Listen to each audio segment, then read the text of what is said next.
प्रणाम। जय शिव शिवा। ज़्यादातर लोगों को इस बारे में पूरी जानकारी नहीं है। उन्हें लगता है शिव को प्रसन्न करना, शिव कृपा को प्राप्त करना, ये एक बहुत टेढ़ी, बहुत उल्टी क्रिया है। इसके लिए अपने शरीर को कष्ट देना, सिर नीचे पाँव ऊपर करना, उल्टी सीधी हरकतें करना, या बड़े बड़े पूजा विधान, बड़े बड़े अनुष्ठान करना, संस्कृत के भारी भरकम श्लोक पढ़ना, ये सब आवश्यक है। अगर हम ऐसा नहीं कर सकते तो शिव हमसे बहुत दूर हैं, हम उन्हें नहीं प्राप्त कर सकते। पर ऐसा नहीं है। देखिए, आज मैं आपको एक ऐसी गुप्त प्रक्रिया के बारे में बताने जा रही हूँ जिसके माध्यम से कोई भी सच्चा भक्त, जो शिव का सच्चा भक्त है, शिव का सच्चा प्रेमी है, तो वो शिव की कृपा को प्राप्त कर सकता है और बहुत सहज, बहुत आसानी से वह शिव के साथ अपना सामीप्य महसूस कर सकता है, अपने आप को शिव के करीब महसूस कर सकता है। बहुत से ग्रंथों में भी इसका उल्लेख मिलता है और मैंने इसका अनुभव भी किया है, तभी मैं यह क्रिया आपसे बांट रही हूँ।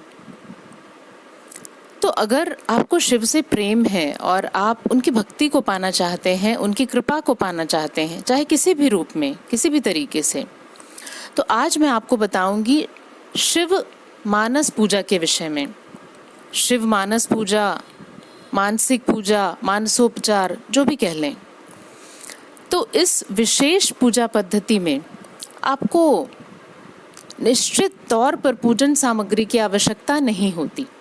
देखिए, जब मैं यह कह रही हूँ तो इसका अर्थ यह नहीं है कि आपको पूजन सामग्री का उपयोग ही नहीं करना चाहिए। अगर आप सक्षम हैं तो आप ज़रूर उपयोग करिए, लेकिन यह पूजा पद्धति विशेष रूप से उन लोगों के लिए है जो या तो अपनी आर्थिक स्थिति ठीक नहीं होने के कारण, या वो किसी ऐसे परिवेश में, किसी ऐसे देश, ऐसे स्थान पर रहते हैं जहाँ वो पूजा के इन सामग्रियों को उपलब्ध नहीं करा सकते, या इस प्रकार से विस्तृत तौर पर पूजन नहीं संपन्न कर सकते।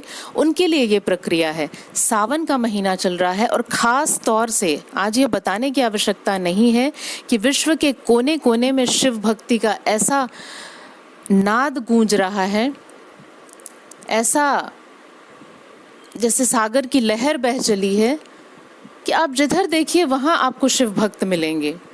तो शिव भक्ति का ये जो प्रचार प्रसार हो रहा है, तो विश्व के कोने कोने में शिव के भक्त हैं। लेकिन ऐसा संभव नहीं। आपको यह जानना चाहिए कि भारत में हमारे पास जितनी स्वतंत्रता और जितने साधन हैं अपने आध्यात्मिक जीवन को संपन्न करने के लिए, अपने धर्म संप्रदाय विशेष के अनुसार जीने के लिए, सभी देशों में ऐसी स्थिति नहीं है।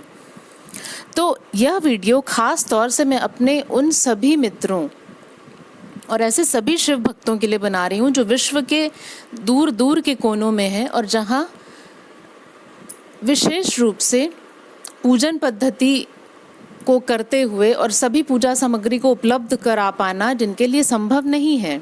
तो देखिए, शिव मानस पूजा में भाव सर्वोपरि है। आपने सबको कहते सुना होगा कि भगवान भाव के भूखे होते हैं। सामग्री तो हम सिर्फ एक प्रतीक के तौर पर उन्हें देते हैं।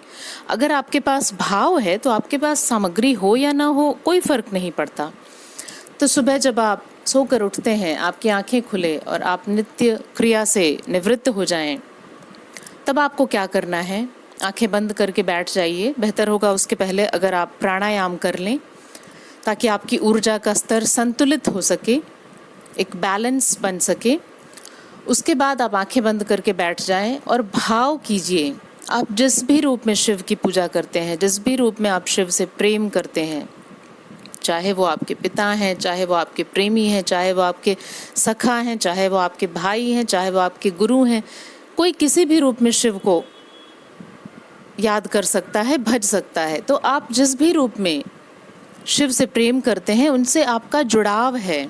आंखें बंद करके अपने उनके इसी रूप का आपको भाव करना है और बंद आंखों में यह देखने का प्रयास करिए कि उस भाव में, उस रूप में शिव आपके समक्ष बैठे हैं। और सबसे पहले मानसिक तौर पर ही आपने एक जल का पात्र लिया और उसमें आपने स्वच्छ जल भरा उस जल से आप सबसे पहले सर्वप्रथम शिव का, अपने आराध्य का, अपने गुरु का, अपने ईश्वर का अभिषेक कर रहे हैं। और उसके बाद फिर आपने भाव स्वरूप ही पृथ्वी तत्व के रूप में चंदन का लेप लगाया उनके ऊपर, वायु के रूप में उनको धूप और सुगंधि अर्पित की, अग्नि के रूप में आपने उनको दीप अर्पित किए, और इस संसार में अमृत रूपी जो भी तत्व है उसके रूप में आपने उनको नैवेद्य अर्पित किया। ये सब कुछ आपको भाव स्वरूप करना है,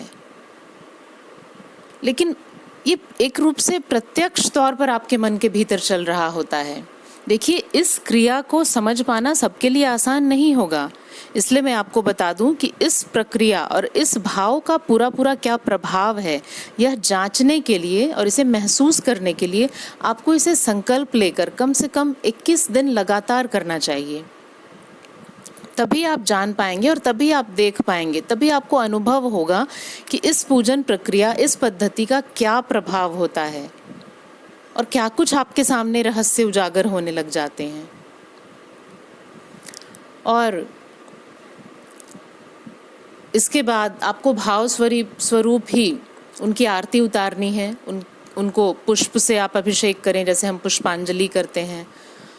और उसके बाद आप पूरे भक्ति भाव से, पूरे समर्पण भाव से अपना सब कुछ आप शिव के चरणों में अर्पित कर रहे हैं। जैसे आपके जीवन के जितने दुख, जितनी परेशानी है, आप अपने आप को जिस तौर पर देखते हैं कि हाँ, मेरे भीतर ये विकार हैं, काम, क्रोध, लोभ, मोह, अहंकार, ईर्ष्या, द्वेष, वो सब, और आपके भीतर आपको जो गुण भी नज़र आते हैं कि मेरे अंदर ये अच्छा है, मेरे अंदर ये काबिलियत है, वो सब कुछ, कहने का मतलब आप रिक्त हो जाइए। आप सब कुछ उनके चरणों में अर्पित कर रहे हैं और इस भाव में आप जितनी देर बैठ सकते हैं बैठें। और बैठने के बाद आपको एक असीम शांति का अनुभव होगा, एक दिव्य अनुभव। फिर थोड़ी देर के बाद आप आंखें खोल सकते हैं और आपकी मानसिक पूजा की प्रक्रिया संपन्न हो गई है। तो देखिए, अभी सावन का महीना चल रहा है और विशेष तौर से ये बहुत अच्छा समय माना जाता है शिव की कृपा प्राप्त करने के लिए, शिव से जुड़ने के लिए। तो अगर आपका कोई आध्यात्मिक लक्ष्य है या आध्यात्मिक लक्ष्य नहीं भी है, आप अपनी किसी भौतिक मनोकामना की पूर्ति के लिए भी अगर इस पूजा पद्धति को करना चाहते हैं तो ज़रूर करिए और कमेंट करके बताइएगा कि आपने इस पूजा, इस साधना को किया तो आपके क्या अनुभव हुए। देखिए, अनुभव जानने के लिए आपको इसे 21 दिन लगातार संकल्प लेकर ज़रूर करना चाहिए। तो आपको यह वीडियो अगर अच्छा लगा हो तो अपने मित्रों, रिश्तेदारों के साथ ज़रूर शेयर कीजिएगा। देखिए, वैसे तो मैं अपने हर एक वीडियो में आपसे कहती हूँ कि अगर अच्छा लगे तो अपने दोस्तों के साथ आगे बांटिए, शेयर करिए, लेकिन आज का ये वीडियो बहुत ख़ास है। इसलिए अगर आपको कुछ भी ऐसा तथ्य इसमें नज़र आया जिससे आपकी मदद हुई या आपका मार्गदर्शन हुआ, तो इसे अपने मित्रों, रिश्तेदारों और अपने जानने वाले लोगों के साथ बांटिएगा ज़रूर।